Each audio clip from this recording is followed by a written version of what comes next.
Hello, my name is Anne. And I'm Tom. We understand that your baby had a newborn screening test for cystic fibrosis that suggested your baby might have this genetic condition, which is known as CF. Our son James had a positive newborn screening test for CF a few months ago. His doctor referred him to the hospital for a sweat test when he was 1 month old. While we were waiting for our son to be tested, we were very anxious. At the time of the sweat test, we met with a genetic counselor who described the screening test and the sweat test to us. We learned that most infants who screen positive for CF have a normal sweat test, which means that they don't actually have the disease, but that they are carriers for CF. Our genetic counselor described the symptoms of CF to us. Sinus problems, such as small growths in the sinuses called polyps. Problems with lung infections and cough. The mucus that lines the lungs is thicker and stickier than normal, which traps germs like bacteria more easily. Higher amounts of salt in the sweat. Problems with the digestive system, which cause difficulty in breaking down and absorbing food and gaining weight. Fertility problems in males. Most males with CF have a structural difference in part of their reproductive system called the vas deferens. We learned that not all people with CF have all of the symptoms. There are special treatments and therapies for the symptoms, but there is no cure. The newborn screening test is important because it checks for CF shortly after babies are born, so if they do have CF, they can be treated right away. Cystic fibrosis is caused by harmful genetic changes called mutations in both copies of the CF genes. In order for a child to have CF, both parents must carry a CF gene mutation and pass it on. If both parents are carriers for CF, there is a 1 in 4 chance to have a child with CF, a 2 in 4 chance to have a carrier for CF, and a 1 in 4 chance to have an unaffected, non-CF carrier in each pregnancy. If one parent is a CF carrier and the other parent is not, there is a very low chance they will have a child with CF. There is a 1 in 2 chance to have an unaffected, non-CF carrier in each pregnancy. There is a 1 in 2 chance each child would be a CF carrier. The day we met with the genetic counselor, we learned that our son's sweat test was normal. We were so relieved to hear this news. But we found out that he is a CF carrier, since he had a CF gene mutation noted on his newborn screen. This means that Anne or I also carry the CF mutation. There's also a chance that we could both be carriers. And this surprised us. No one in either of our families has CF. However, we learned that many carriers don't know they're carriers because they don't have any symptoms. Tom and I could get a blood test to see if we are CF carriers. Carrier testing would help us learn our chance of having a child with CF in the future. We asked if our 3-year-old daughter could be a CF carrier. Her newborn screening test was normal. Our genetic counselor explained that only some CF carriers are found through newborn screening, and there is at least a 50% chance that our daughter is a CF carrier. We plan to discuss this with our children when they are older. Our daughter may decide to find out if she is a CF carrier when considering having a family of her own. Both of our children may meet with a genetic counselor. We also talk to our extended family because other family members could also be carriers. We let them know that they can have CF carrier testing and meet with a genetic counselor. We were worried when we found out our son had a positive newborn screen for CF. But now we feel more at ease about our son's health and well-informed about CF.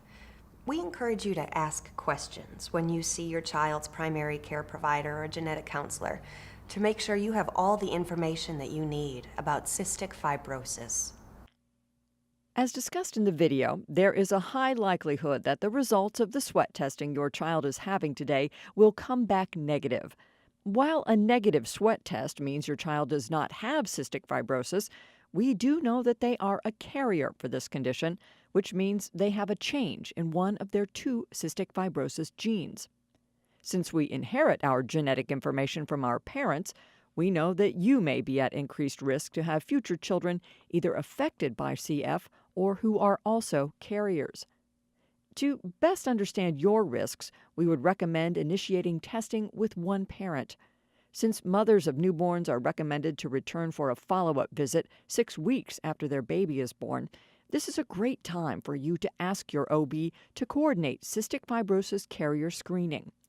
Alternatively, you can reach out to a genetic counselor who can coordinate testing.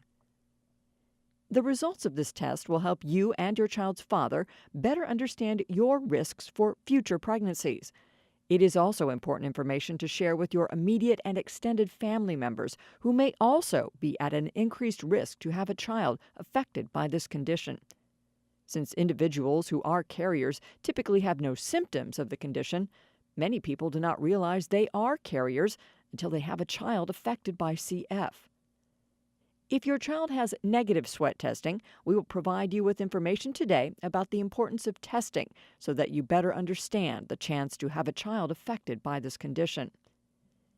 If your child's sweat testing is positive, for most children this confirms a diagnosis of cystic fibrosis.